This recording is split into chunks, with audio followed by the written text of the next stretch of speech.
Si vous êtes cadre, manager ou dirigeant, si vous avez des collègues avec qui vous déjeunez, vous blaguez, vous sortez parfois après le travail, si vous pensez qu'au fond, dans votre équipe, il y a quand même de vraies relations humaines, alors cette vidéo est pour vous. Parce que ce que vous appelez aujourd'hui de la proximité ou de la confiance peut devenir demain un angle mort dangereux pour votre carrière. Je m'appelle Amalric, je suis expert en négociation de départ, certifié à Harvard et fondateur de rupturepro.com. Depuis plus de 5 ans, j'accompagne les cadres et les dirigeants dans des négociations sensibles, là où se joue à la fois leur sécurité financière, leurs droits et surtout leur liberté professionnelle. Et s'il y a une erreur que je vois revenir systématiquement dans les dossiers compliqués, c'est celle-ci. Avoir trop parlé aux mauvaises personnes, au mauvais moment. Je l'ai moi-même apprise à mes dépens. Dans cette vidéo, on va déconstruire une idée très répandue, mes collègues sont mes amis. Je vais vous expliquer pourquoi cette confusion est presque inévitable, comment elle se crée et surtout, en quoi elle peut se retourner contre vous quand le contexte se durcit. Conflit, réorganisation, enquête RH, départ négocié. Et je vais vous donner plusieurs points de vigilance concrets, issus du terrain, pas de la théorie. Et on commence tout de suite par la vérité la plus importante. Ce n'est pas parce que vous riez avec quelqu'un au travail que vous pouvez lui faire confiance. Vérité numéro 1, l'enceinte close. Le premier piège, le plus classique. Confondre la routine avec une vraie connexion. On partage un bureau, un café, des déjeuners, le stress d'un projet. Ça crée une illusion de proximité. Le sociologue Stéphane Edouard appelle ça l'effet de l'enceinte close. On est dans un bocal et à force de se voir tous les jours, on développe une fausse intimité. On se sent proche des gens avec qui, soyons honnêtes, on n'irait même pas boire un verre dans la vraie vie. Le psychologue Ronald Riggio du Claremont McNair College parle d'amitié contextuelle. Ce sont des relations qui marchent parce qu'elles sont utiles dans un contexte précis, le boulot. Le problème, elles sont aussi solides qu'un château de cartes. Le jour où vous ou votre ami quittez la boîte, eh bien 9 fois sur 10, la relation s'évapore après quelques mois. Pensez-y, combien de meilleurs amis, super collègues, meilleurs potes de bureau avez-vous gardé après avoir changé de job? Et je ne vous parle pas d'être ami sur Facebook avec message de bonne année tous les 365 jours. Alors attention, cette convivialité est super importante. C'est d'ailleurs pour ça que de nombreuses boîtes font machine arrière sur le 100% télétravail, du moins en apparence. Le but n'est pas de devenir un asocial.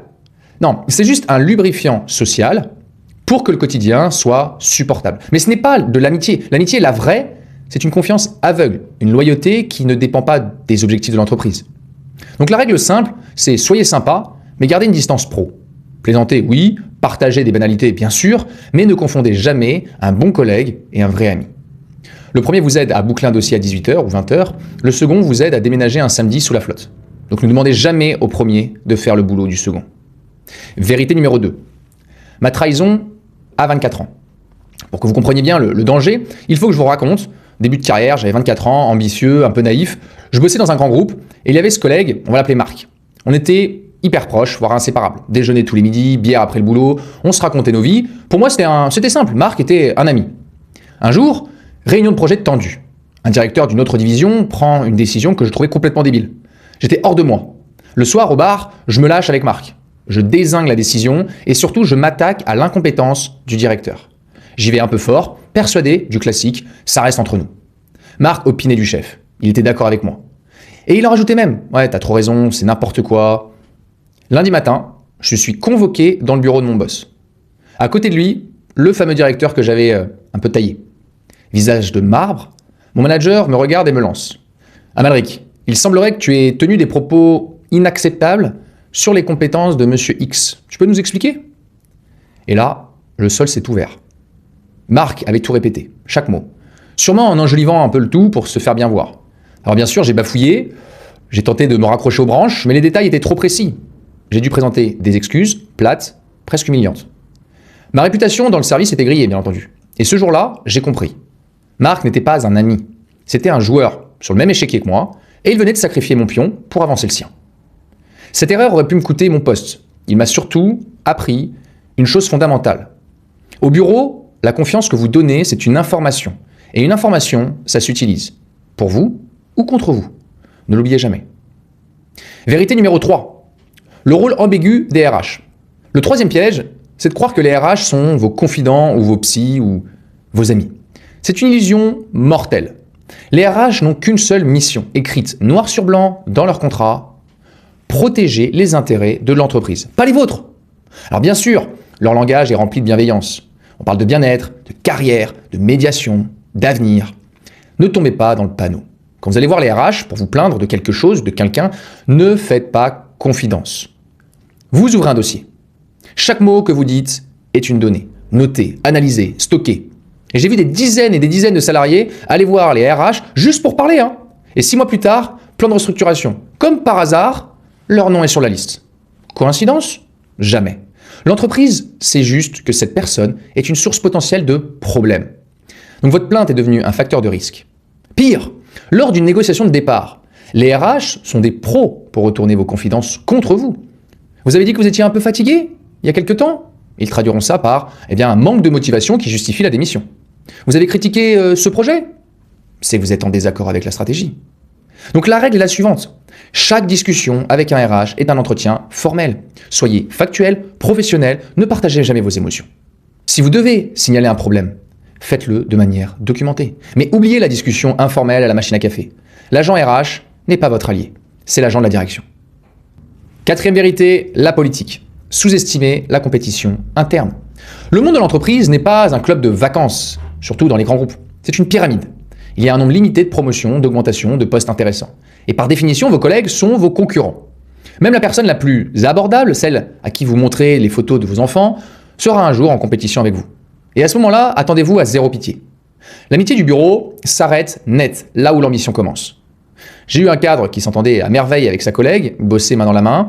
Quand leur manager est parti, ils étaient les 2 candidats logiques pour le poste. Lui, loyal, a joué franc jeu, sa collègue, elle, a été plus maligne.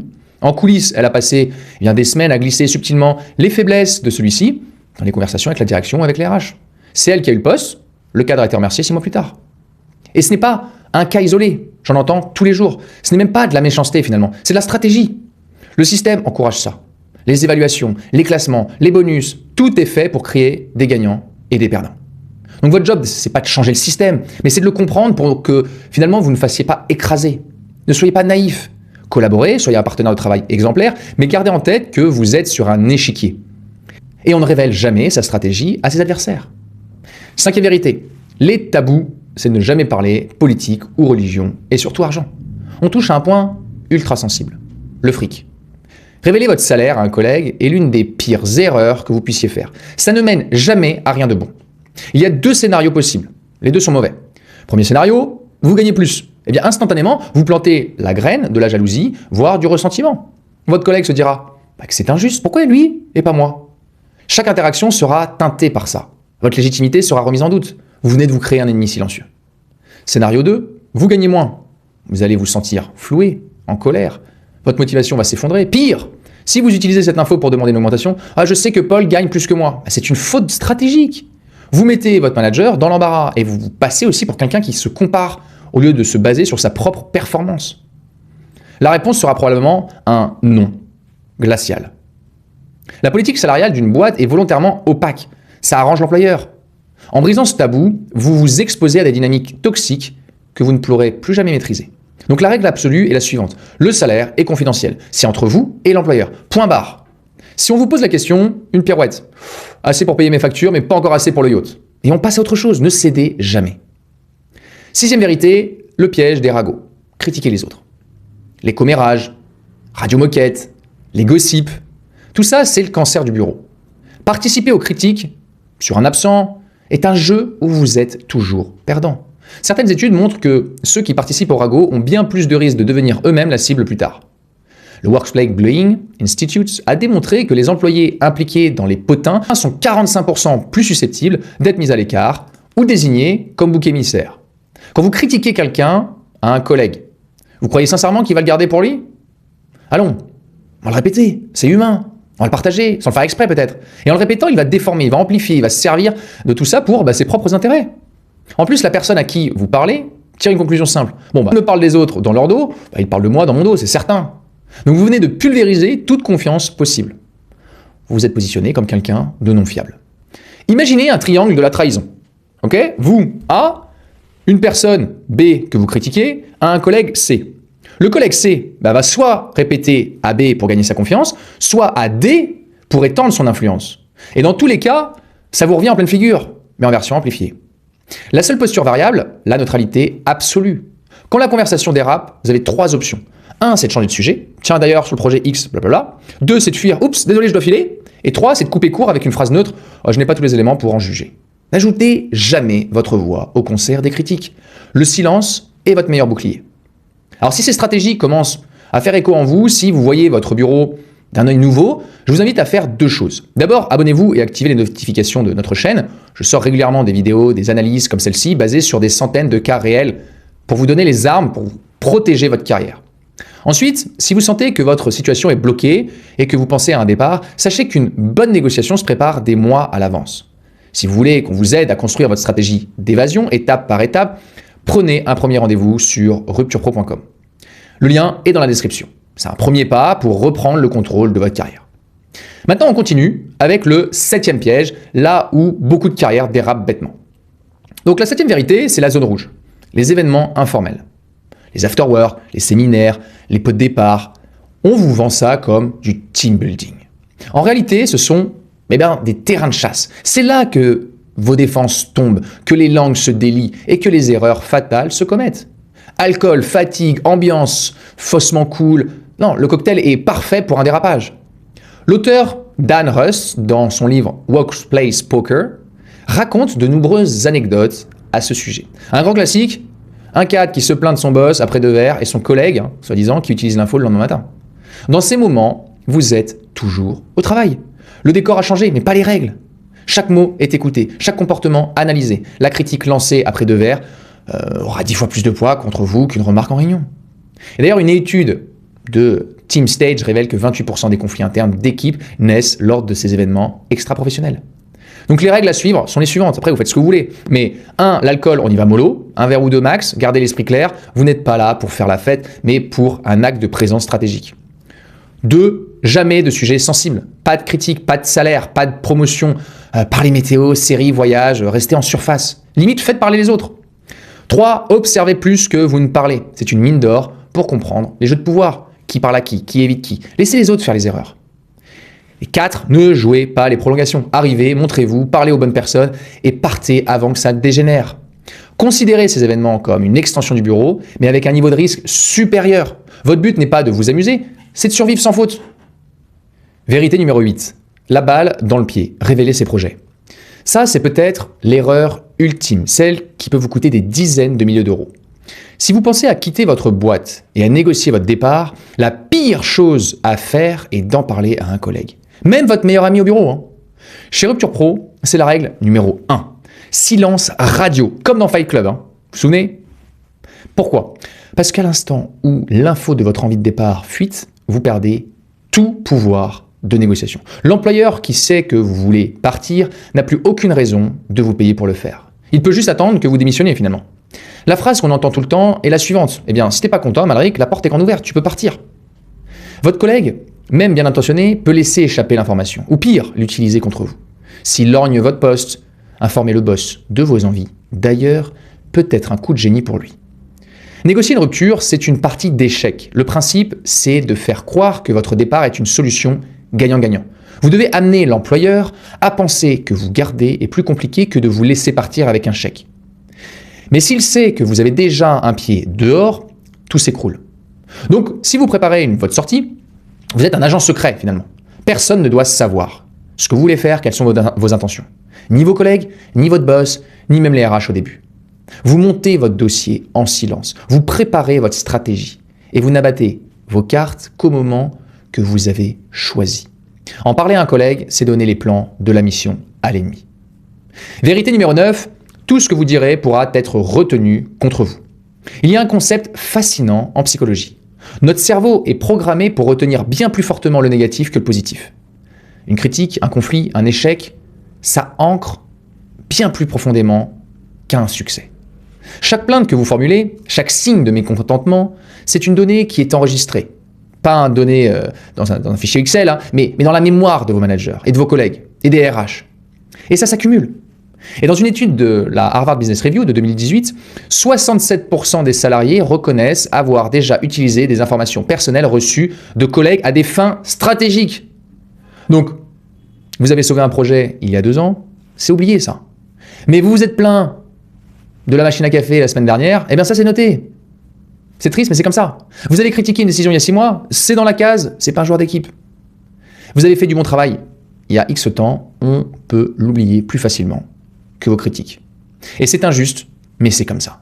Les entreprises cherchent l'alignement. Tout ce qui sort du rang est perçu comme une friction. Donc partez du principe que tout ce que vous direz de négatif pourra et sera retenu contre vous. Attention au fond et à la forme, ça c'est extrêmement important. Parfois on n'a pas l'impression que ça va être négatif, et pourtant, eux le notent. Ils tiennent leur compte. Lors de votre évaluation, peut-être aussi d'une demande de promotion, d'une demande d'augmentation, et surtout dans une négociation de départ, tout sera retenu contre vous et ressorti. Alors ça ne veut pas dire qu'il faut être un béni oui-oui, ça veut dire qu'il faut savoir choisir ses batailles. Si vous devez exprimer un désaccord, faites-le de façon constructive, factuelle, orientée solution. Jamais sur le ton de la plainte personnelle ou de la critique pure. Avant de critiquer, posez-vous la question, est-ce que je suis prêt à ce que cette phrase soit répétée, hors contexte, dans le bureau du DRH ou du patron dans 6 mois? Si la réponse est non, ne la prononcez même pas. 10e vérité, l'amnésie organisationnelle. T'inquiète, je m'en occupe. C'est promis, tu auras une augmentation au prochain semestre. On est d'accord? C'est validé? Combien de fois on a entendu ça? Et combien de fois ces promesses se sont évaporées?